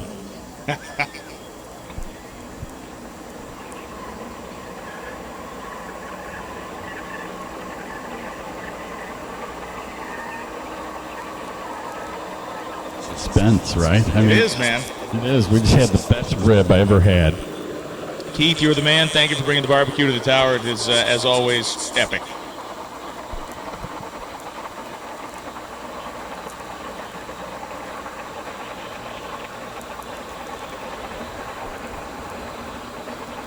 Dave Campbell, is that Black Assassin ready out there? Crew chief for Chris Rennie. There's the word, man, from your boss. I love it. They are getting ready. They're saying, man, it's time to fire this thing up. $15,000 on the line here for the winning team. So there they are. Look at that. There's the girl down there. It says fire them up down there. That was cool. What a picture that would have been. There's a couple under the tower. Tyler's getting pumped up. It is going to be Radial versus the World, Brian, and the Pro Mods. It is going to be spectacular as the first pair fires up under the timing tower. A twin turbocharged Proline Hemi for Chris Thorne as he rolls through the water box. Oh, man, is it going to be cool. The Radial car coming up, ready to go. Van Cleef will be, no, that's Decker, excuse me. Hit Yes. the button there. We won't have him. We don't have it on there, will we? Oh, we will. Got him. I thought he said we had to make up names. Anyway, Michael Decker III will be over there in his supercharged entry out of Baltimore, Maryland. He'll have the Radial tires on the back end, $15,000 on the line. And they're going to go by the point system, so it's going to be like a team effort. One win, you get a point. The other guy gets a point. And like you said, we've got a couple backups down there if there's a tie. Mike Decker has run as quick as 365. Decker is on the right-hand side of the drag strip in the supercharged Corvette. The twin turbocharged Corvette of Thorne has run 362. So Decker is going to likely have to be on top of his job at the starting line, try to buy himself 102 in that blower car, and hopefully the tune-up may come to them a little bit with this altitude. Chris Thorne, 220-mile-an-hour top-end speed. We may find out Thorne slingshots himself by Decker at the top end. That'd be cool to see. We'll have to wait till they back up here. And the Radial guys, gotta love it. And you heard from Tyler what we did up here in the tower. He said the track looks phenomenal. Thorne utilizing the Proline power. Steve Petty doing the tuning on that machine. No kidding. Steve's down there, huh? Yes, sir. He Awesome. Pretty. Awesome, man. Many years watching that guy do his deal, from NHRA championships to just local deals. And after it's all said and done, he'd rather have a fishing pole in his hand. And old Thorne capable of big mile an hour everywhere he goes. Already been 220 here this weekend. Both teams looking across the racetrack at each other now as the cars get ready to inch their way ahead here at a pre-stage. The first of 8 pairs, and we will see all 8 pairs run regardless of the outcome of the early pairs. If there's a sweep, we will still run all 8 tonight. Every car must stop at the scales. Everybody must stop at the scales after their run. They're in pre-stage. Mandatory, man. Here they go into the pre-staging beans. Chris Thorne coming up in the left lane. He's already in there. Now it's the pressure game. You're wondering about the guy next to you. You're wondering about his drag radials. He's running about your slicks right there. And it is almost quite a small burn down, but someone's got to make the move.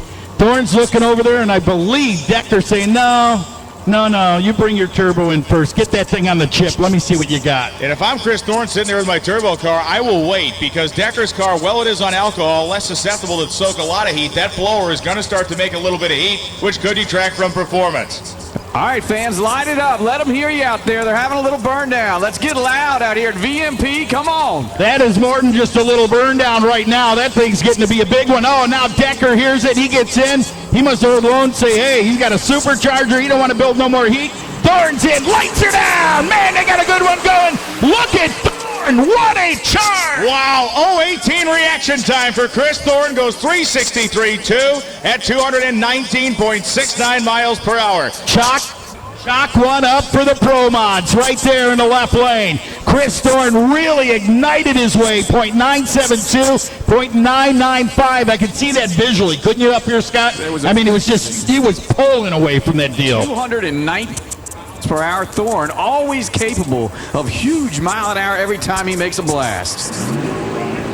Mike Decker's car was 995 to 60 feet. Should have been quicker than that. It was basically lost in the first 60 feet of the racetrack. Reality was lost at the reaction time in 18 to Decker's 95. They come into the water box now in a drag radial versus the world. It's going to be the Woodster himself, Mark Wood, out of Arnold, Missouri. The beautiful 300-hour yellow paint job.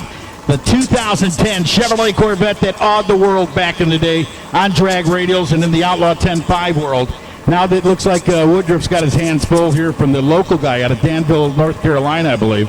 It'll be Randy Weatherford. Weatherford, who carries a Pro Charger on board. He does carry a Pro Charger, and he does carry about a half a tenth advantage over what we've seen out of Mark Woodruff's car. The 370, though, could be the greatest timing ever for Mark Woodruff. He ran the 370 in the last qualifying session.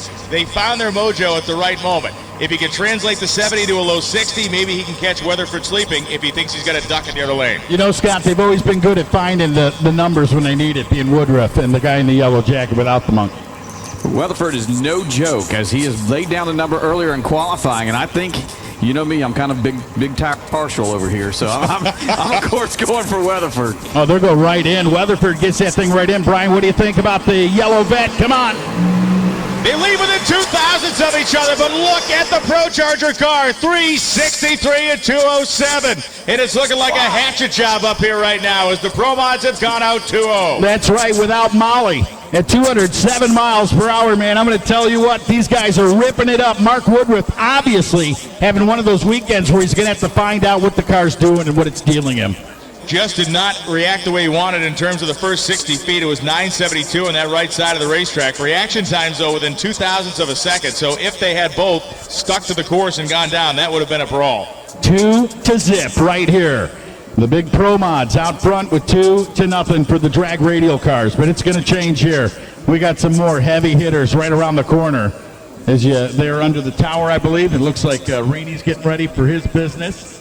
And another guy that's really run strong here with the Buck Power this weekend. Taylor Laster will be sporting his own engine combination under the hood of the 2018 Corvette on the radial side of the racetrack. The Texan making the long tow up here to Virginia as Melanie Salemi dramatically rolls into the staging lanes here at basically the last possible minute. Look at him jumping off the golf cart. Anyway, so Rainey and company.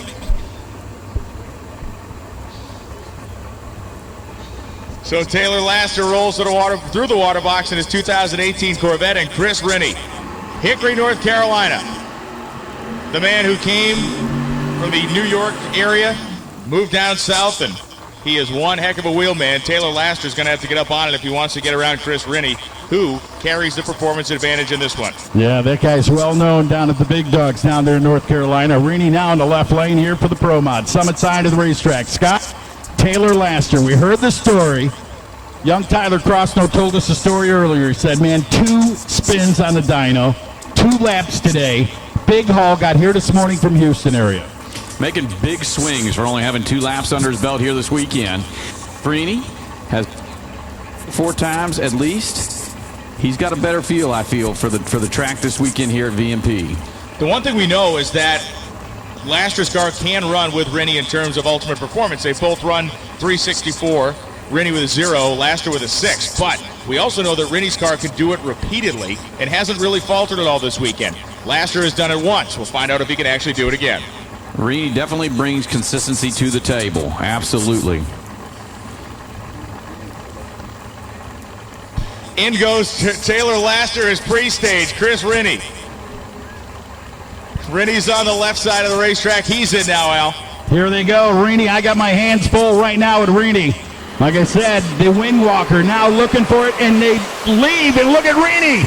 He does get down there. Rennie with an incredible run of 3.636. I'll tell you what, 205 miles per hour. What a drag race. You see 2 on the numbers down there. Go to the reaction time. Man, check that out. Rennie goes 0.59. Laster was ready for the battle, wasn't he, Brian? The margin of victory, 83 ten-thousandths of a second at the stripe between the 363.6 of Chris Rennie and the 365.6 of Taylor Laster, who did take a chunk out of him with the Christmas tree. 0.47 reaction time for Taylor. Rennie was 0.59 and just 83 ten-thousandths at the stripe. Puts the Pro Mods up 3-0, and we are looking at a potential for a clean sweep. Man. Pair number 4 is on the way.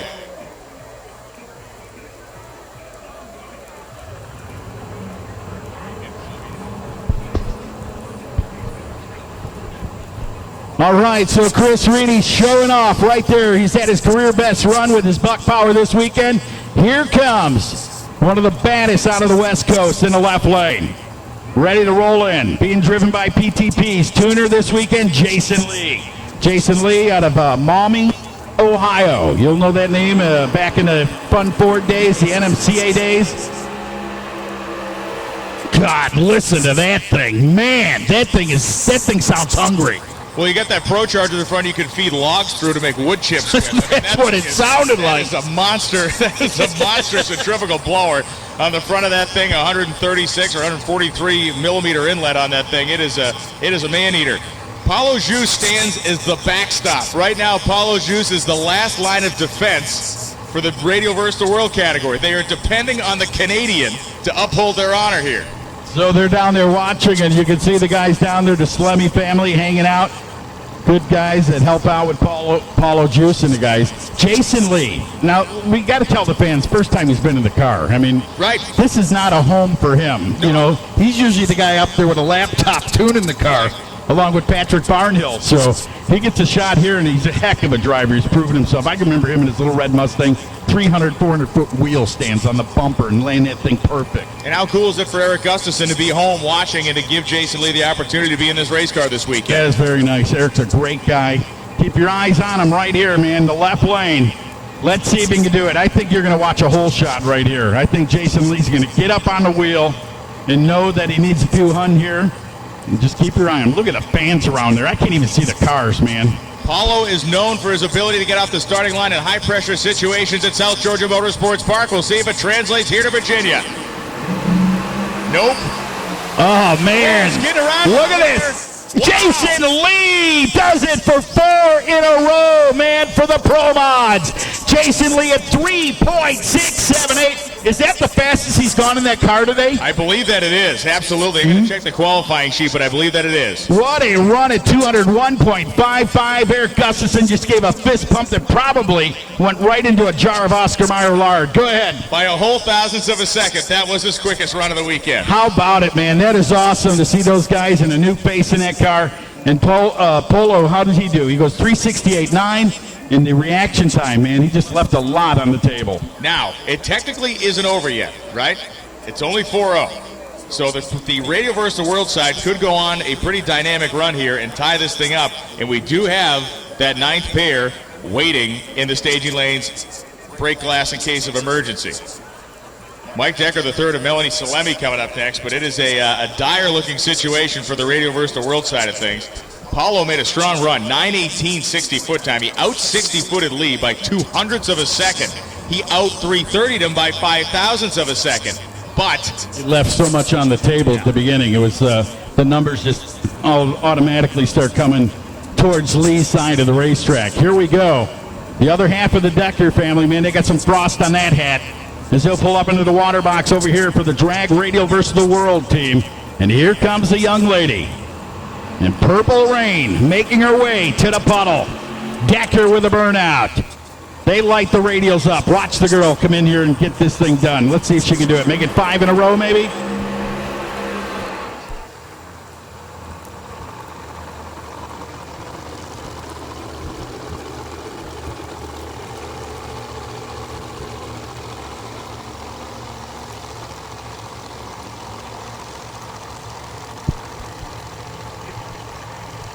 Mike Decker III, Baltimore, Maryland.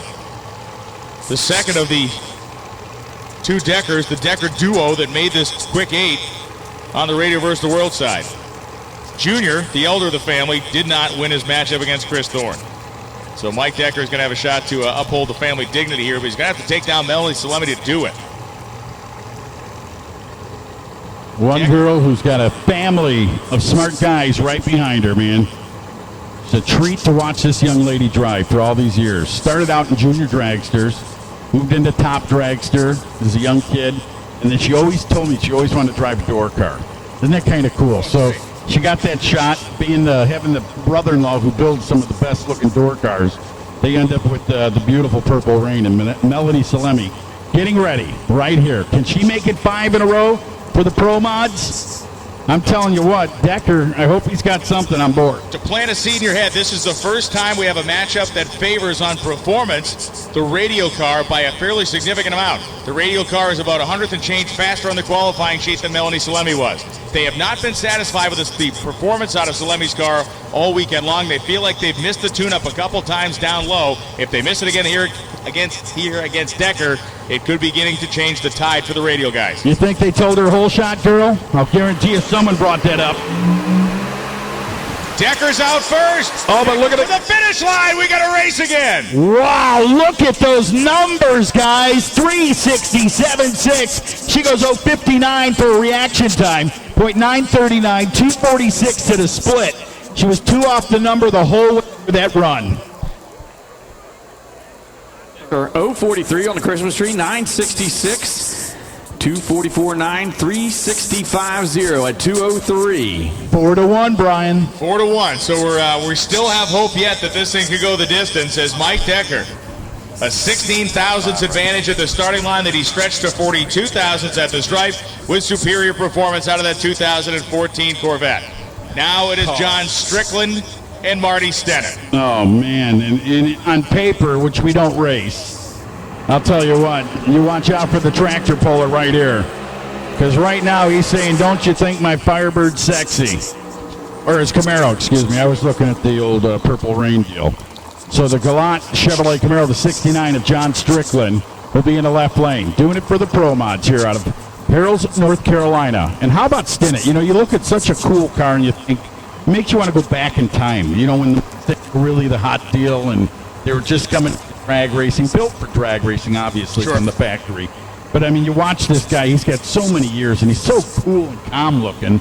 And now this is like the biggest stage. Whether this race goes throughout the weekend, this is a huge stage for Marty Stennett. The two numbers we got to think about, 372 and 363. 372 is the best Marty Stennett ran. 363 is the best that Strickler ran. That's a 10. That is a country mile in an 8th mile drag race with cars that run 200 miles an hour. Marty Stennett may be the first guy we see up on the starting line with the potential of a red light out there. Because the spread's so wide, he may be a little bit keyed up here, knowing that he has to take a bite out of it. You're right. He's going to look for those trip zips here, try to get 3 across the board. Let's see what he does. Your thoughts on it? Yeah, I know who you're pulling for, Scotty. Strickland with that Pro Line Performance Pro Charge machine. Petty God, doing it's so quiet for a battle that's about to take place. Petty doing the tuning. MVM wheelie bars on board the Galant machine. Here we go. 0:15 reaction time for John Strickland, and it's Strickland and it's the Pro Mod team. 364.9 at 203 as Stennett goes another 372. How about it? That's 5 for Pro Mods right there. John Strickland showing off right there a little bit. And he got the tree and everything. 0.15, and the reaction time goes 9:23 in the short hit right there in the 60. That is getting it done. Yeah, Marty's car was 101, and that car tends to 60 a little lazy, but then it really takes off. He actually made his best run of the weekend at 72.0, 203.61. But you got to give Strickland credit where it's due. An 0.15 reaction time, that's go for the throat stuff. Scotty, he called it right there. Brian Lonesy said, you're going to look at a 10th there if he doesn't have anything left in the tank. And it was proof right there in the pudding. Amazing. Oh, great drag race. How about it? Sweet 16. Each of them got a piece of that pie, didn't they? I love it. And this, irregardless of the fact that the 5-point score has been made. Yeah, these are two guys that have both pocketed $101,000 at Donna Long's Sweet 16 race down at South Georgia Motorsports Park. It was Kevin Rivenbark that did it this year. It was Mark Mickey that did it last year. You know, you talk about the pressure. Mickey, with all the years with drag radials on the back of the Malibu, at least 10 years that I know of, that this guy's been messing around with the cars with drag radials. So Mickey in his 78 Malibu owned by Jason Carter. Now you go to Rivenbark, man, you got to give the guy credit. Great driver, always proved himself in the PDRA, but tried that new deal, tried the Pro Line, Pro Charge deal, and really adapted to it well. I mean, that car came out. The most impressive part of that car on radials, and it's the most impressive part about the car on big tires too, is how few runs that they abort in this car. It just goes down the racetrack, and it may not be low ET of the world every time, but they never seem to have to shut it off, and he never seems to have to lift. And I tell you, he had the Pro Mod world on their ear. The first PDR race of the season, he won it. And everybody talking about how that Pro Charger combination with the Pro Line power and Petty doing the tuning was going to be tough to beat this season in the PDRA.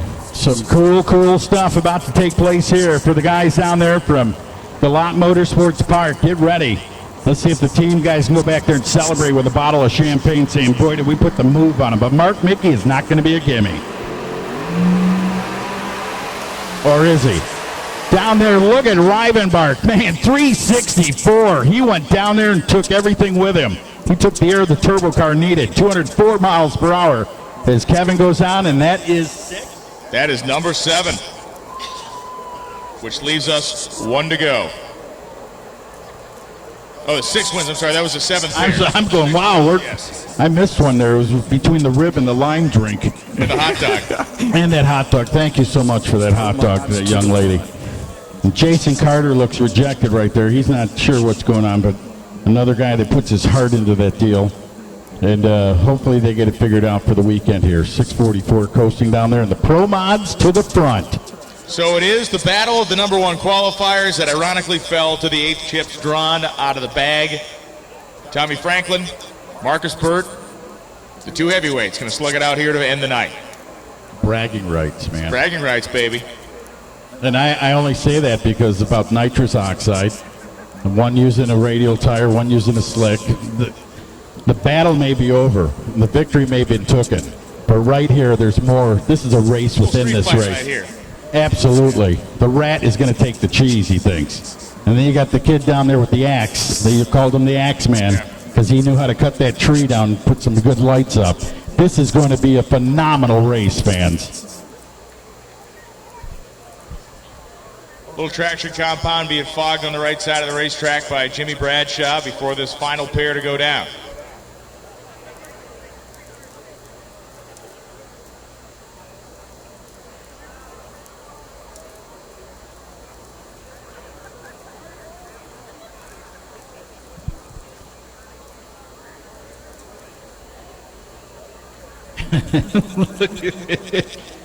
Oh, man. You go, Tyler. You ain't kidding. The baddest cars on the property right here. The Shakedown 2019. Man, it's a godsend. I'm so happy for the Franklin family for getting this race and Tyler for working the deal out. This is an awesome place to hold this event. And the reality is, whether you're a favor in the Pro Mod side or the Raider versus the World side, this sets itself up brilliantly for next year. Because one side is going to try to maintain domination. The other side is going to try to prove itself to be stronger than it showed tonight, which, hey, it's the way it works in the sport. That's the thing, man. It's like you look at some of these matchups and we can look at the way they lined up in qualifying, we can look what they did over the course of the weekend, but the only thing that actually matters is when you line up next to the Christmas tree and what you do from that point forward. You hear that? That's Glenn Laurier's phone ringing right now. 222-2222.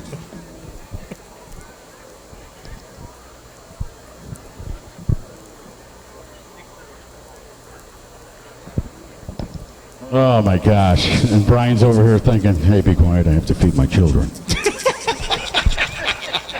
Not at all, man. Not at all. Good man. So Marcus Burt and both of them know what it's like to carry the number one on their cars, and this is going to be cool. Tommy Franklin, who obviously is number 2 this year, to the young kid Harris. Where's Chris Rini? Is he down there? Is he getting ready for this? Rini, good job, by the way. Another great run by Rini's team down there. Here it comes, man. Charlie Buck is in the house standing down there. He's got to be a proud papa down there. We get ready. Judy Franklin on her way. Granada, if you go back to the years, and now they are coming to life. Ladies and gentlemen, about 1,900 cubic inches of Pat Musey power ready to rotate Virginia here. There it is. Tommy Franklin coming out from under the timing tower first, and Marcus Burt rolling out of the atomizer side.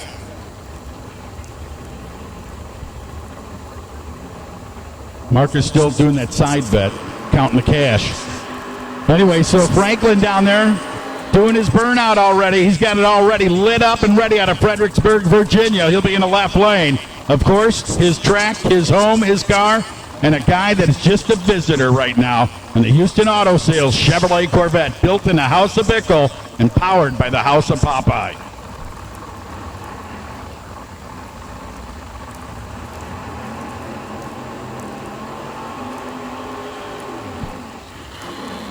So as mentioned by Al, it's like, yeah, okay, you guys might have stacked up 6 on us, but if the RVW side gets this one to close the night, it leaves the conversation wide open for next year. For Tommy Franklin, he owns this place. You don't want a guy coming into your own house and disrespecting you. Absolutely. Guy's your champion. You're not kidding. He doesn't care.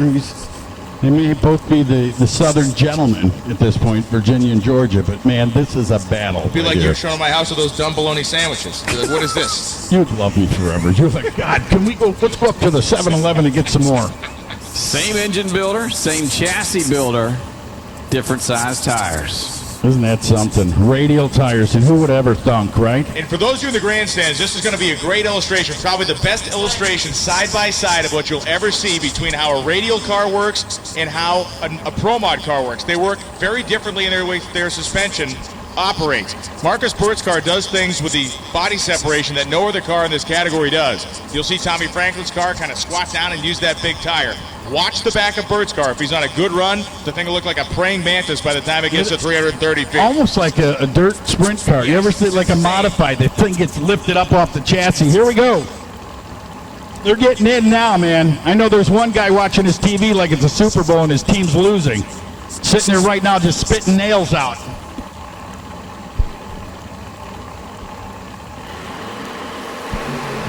There they go, man. Off on the lights. Look at Franklin.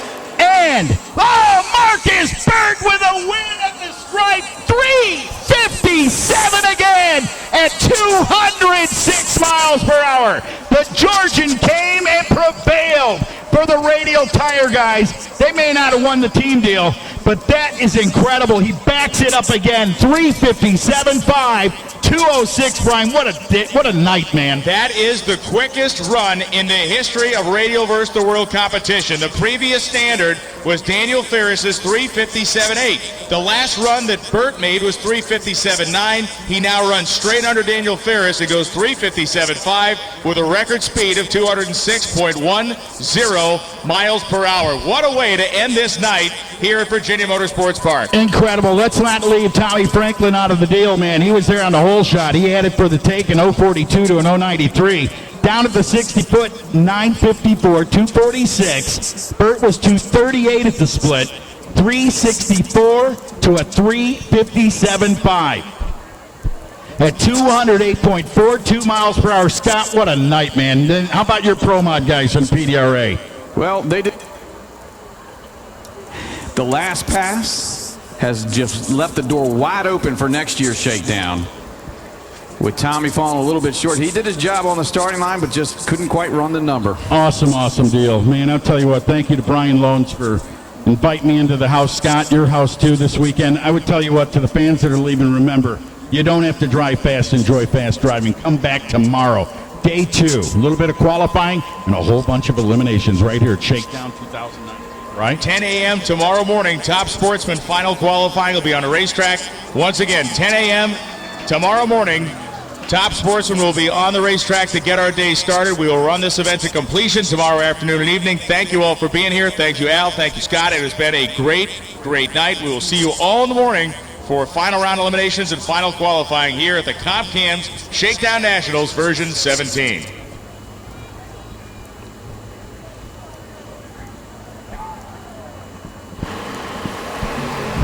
There they go, man, off on the lights. Look at Franklin.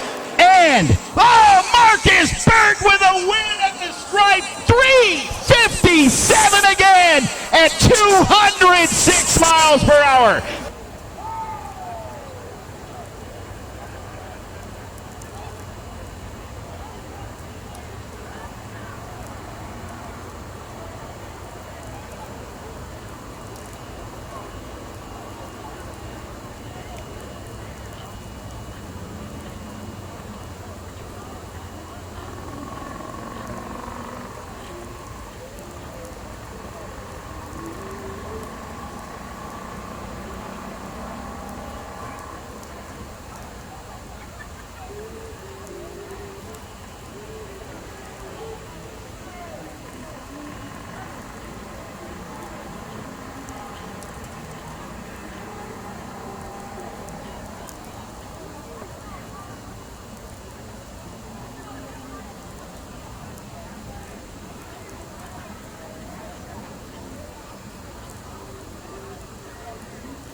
Built Atomizer, the only purpose-built drag racing injector on the market. Built and manufactured by racers in the USA. Custom sizing and inlet designs, an all-new website, complete refresh service, and the only rebuildable fuel injector on the market.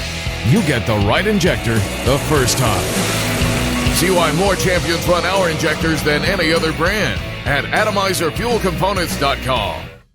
Induction Solutions, home of the world's fastest nitrous system. With an international name like Induction Solutions, you can expect nothing but the best. We are not like any other nitrous company. We are specialized in higher end and are truly customer based and not cookie cutter. Induction Solutions specialize in the design, installation, flowing, and tuning of nitrous oxide systems. Induction Solutions is the best source for your nitrous systems as well as nitrous kits and thousands of parts. We have done thousands of nitrous systems over the years on just about any application you can imagine. From street legals to pro mods, we do them all. We are known for our direct port nitrous systems, both wet and dry, as well as plate systems, and our very own plenum system, the Punisher. All of our work is custom. Every single system is built specifically for your setup. We are always open to make our customers' nitrous dreams a reality. Check us out today at www.inductionsolutions.com or give us a call at 352-593-5900.